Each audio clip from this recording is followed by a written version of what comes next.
up, YouTube? It's Random Tuesday Thoughts. So, as we do every month, got a beautiful package here from Jeremy over at Zipline Strings. This is my sponsorship package for the month. I went through a ton of strings at Nationals this year, and it's always a bunch of good. So, let's get into this first and see what it is. And then, we're going to talk about Worlds, and we're just going to talk about contest venues in general. And I'm going to need your input as well on that. But first and foremost, let's look at these lovely strings. Okay, so first things first, it all comes wrapped beautifully. That's it. Okay, good. Comes wrapped beautifully in this like package. It's like a present. It's so lovely. Look at that. Look at that. Wrapped beautifully, and then, you know, unwrap her here. And inside the lovely wrapped present, oh boy, yes, stuff that I need. Oh, magical. Okay, so first and foremost, because I blow through these, the business class, the gold, I love these. Love these. They work super well with every color ever. I don't know why more companies don't do them, but I'm really glad I can get them from Zipline. They sell out real fast. The GoldenEye is, I mean, it's tremendous. Look how good that is. There's Bond. GoldenEye. It's GoldenEye because of the James Bond movie and probably more the game, really, for Nintendo 64, if you remember that. Some scales colors. I always use these up, too, actually. I don't have any of these right now. So good call, Jeremy. I've used all my scales colors. So the scales color, which I dig as well. These are my new Signature Plus strings that we've been working on, and they are amazing. I've used all of the other prototypes, and I think we've gotten down to the perfect string. This is Tainted Love. I actually think these even look better, truthfully. Like, the white pops more. It just looks better. And here is Hulkenstein. Additionally, like I said, I think I like this better as well. The white pops a little more, and you can see it a little better. It is perfect. Signature Plus, coming soon to a Zipline store on the internet near you. Because you have the internet, I would imagine. Because you're watching me on YouTube. So you must have the internet, right? Of course, the white strings. I love Nate's Prestige White. These are sort of like the Signature Plus, but they're white. So nice. Super bright. Seeing a lot of that. I'm feeling very hooked up right now. This is awesome. And then the Smoothie Edition, which is the nylon scales.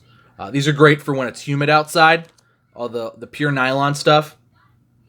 Whenever Zipline does them, and Aeretic, guys like that. The pure nylon stuff is like tremendous for outside. I really like the Zipline stuff because it's not as bouncy, but some people really like the bounciness too. And to each his own, really. Ooh, look. Executive Class Light. I don't know what this is. What is this? This looks like fun. Very cool. I'll be trying this. Oh, it's nylon. That's what it is. It's gold nylon. I like gold. I like nylon. All right. And, of course, the card with some more stickers. If you guys know me, I love stickers. And I usually will give you stickers if you see me and I think about it. So, there you go. Stickers. I should have gave out... I have Metalhead stickers. I'll bring them to Worlds. Promise. Honest engine. I'll bring them to Worlds. You will not leave Worlds without a Metalhead sticker stuck to you. Probably. If you're there on Saturday. Because that's the only day I'll be there. Anyway... Tom, you said not very many Signature Plus? Oh, well. Have a great day. And happy yo-yoing. Thank you to the Parks. You guys are amazing. I love it, as always. Okay, so that's the Zipline package. So let's talk about Worlds. World Yo-Yo Contest coming up in August. First weekend in August. Cleveland, Ohio. The first weekend is like the 10th. So I guess it's like the 2nd. Anyway, beginning of August. World Yo-Yo Contest. Very excited. I'll be there on Saturday, so I'll be there for finals and for the after party. And then I'll leave Sunday morning and drive home because it's literally like an hour and a half from my house. Very excited that that Nationals is happening in Cleveland this year. This is a very selfish reason for myself being excited for it to be in Cleveland because it's really easy for me to get to Cleveland, and like I go a couple times a year, and it's like it really could be a day trip if I wanted it to be. But I think I'm gonna stay overnight. I like staying in a hotel. I'm probably not gonna stay at the hotel that they're having it at because, quite frankly, it's just too expensive. I'm gonna stay a little bit further out. You know, spend like $100 as opposed to like $150, and at the same time, have a good time. I'll let you guys, I'll go to the after party thing, but the kids are you guys are the ones that really, you like to hang out together and yo-yo down in the lobby till 4 a.m. I'm gonna go to sleep at like midnight, so I'm gonna go be boring after I hang out with everybody and chill for a little while. And always a good time to hang out in Cleveland. And that brings me to what I wanted to talk about today on Random Tuesday Thoughts, because this is a very random thought. Yo-yo contests and their locations. So here in America, I feel like particularly the last 2 years, we've really, really done a tremendous job, or the National Yo-Yo League and the World Yo-Yo League and has really done a tremendous job picking locations for national contests, particularly, and this year the World's contest, them all sort of being in very accessible and affordable, at least affordably accessible destinations. So last year Nationals was in Chicago. Chicago is great. Chicago is a beautiful city, tons of good food, tons of cool places to stay, tons of things to see. If you look, because it's such a big city, it can be affordable to stay there. Eating was a little expensive in Chicago, and drinking was a little expensive in Chicago, but it wasn't too bad. We found a few happy hours, and those were good. There was drinks at the places. The drinks weren't bad or weren't too terribly expensive at the venues either, so it worked out okay, honestly. We were okay. And, it was a little expensive, but to get to Chicago was super cheap. Chicago is very centrally located, so everybody basically just flew in, and I flew into Chicago for $79.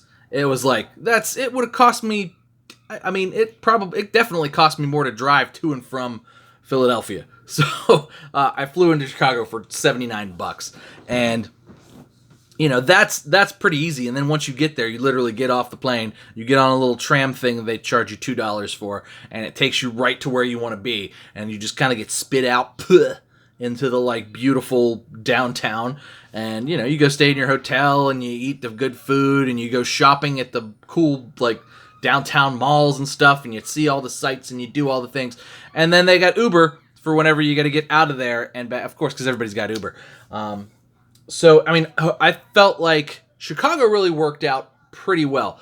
The only thing I was a little bit leery of and that I didn't like as much about Chicago was that it was sort of disjointed in where everything was. Like, the first night was in a hotel downtown. The second night was the second and third day were in a theater, which was sort of outside of downtown, where everybody kind of had to get an Uber and drive 15 minutes. I didn't really like that. It felt really disjointed. Both venues were really nice, but I would have really preferred if everything was just centrally located. But I feel like it worked out. So this year at Nationals, what they did was everything was in the museum, the Seaside Museum. Now, the air conditioning in that place was not the greatest. It was a little gross in there, admittedly. Very warm. The outside hallway, which is mostly where I hung out, was fine. That air conditioner seemed to work well, but within the theater, hot, muggy, and you could tell it was affecting some guys as well. So that was sort of that's not the league's fault, but that's sort of one of those things, especially if we're going to have contests in the middle of the summer. I feel like it's something we really need to focus on. Okay, how good is the air conditioning in this place? Because that's going to muck up our competitors. It's going to hurt them. So that's the one thing that I think can be improved upon Nationals next year.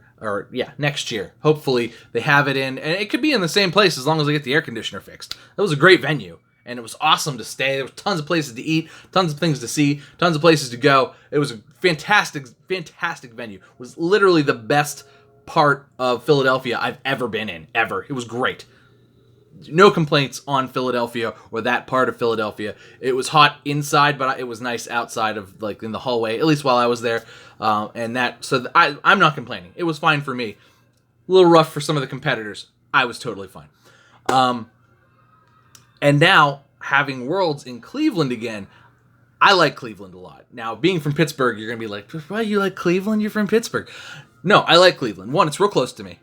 Which is always nice. It's a cool city in a similar way that Pittsburgh is a cool city.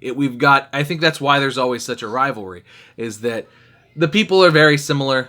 everybody who, knows people in Pittsburgh also knows people who live in Cleveland. Maybe not everybody, but a lot of people. The food is different, but it's still sort of culturally similar, and lots of good food, lots of good venues for bands. That's usually why when I was younger, before we had kids, we go to Cleveland a lot because they had a lot of cool concert venues. We got see a lot of bands. Cleveland is also, it's got a major international airport, very easy to get into and out of. Very easily accessible from everybody who is on this side. Yo-yo players tend to be very, stuck in little clusters. And I've noticed that on this side of the country, there's a lot of people in the Pittsburgh area. There's a lot of people in the Philly, Jersey area. And then, you've got your Maryland guys. You got your New York. The New York guys really travel well. They go to just about everything. But, Cleveland is probably within 7 hours of everybody. And for us, and they have a nice little scene in Ohio as well. Ohio, Akron, Cleveland, G2 Jake's there, Josh Prokay's over there. Lots of nice stuff there. And then you got, the Midwest guys, the guys from the Chicago, Illinois area. They don't have a hard time getting to Cleveland either, although they're on the other side of the lake. But still they could fly in for pretty cheap, or driving in's not too bad either. So it's kind of very nicely centrally located, and I feel like that's a really good place for the World Yo-Yo Contest, at least when it's in America. There or in Orlando, because it's cheap to fly to Orlando from just about everywhere because Disney World. So that's what I was really getting at, is that location is so vitally important. And over the last 2 years particularly, they've really stepped it up in location. It's hard to get to Chico. It's not very hard to get to Cleveland or to Philadelphia or Chicago or anything like that. So kudos to the National Yo-Yo League. Just wanted to point that out. That was my random thought. But tell me what you think. Where do you guys think the best yo-yo contests are held? You guys want to go to Florida? You want to go back to Florida? That's where they used to have all the world contests, in Florida. You want to go back? I'll go back to Florida. I like Florida. Anyway, tell me down in the comments. Thanks for watching, guys. Make sure you like and subscribe. Cheers to you. I'll see you next time.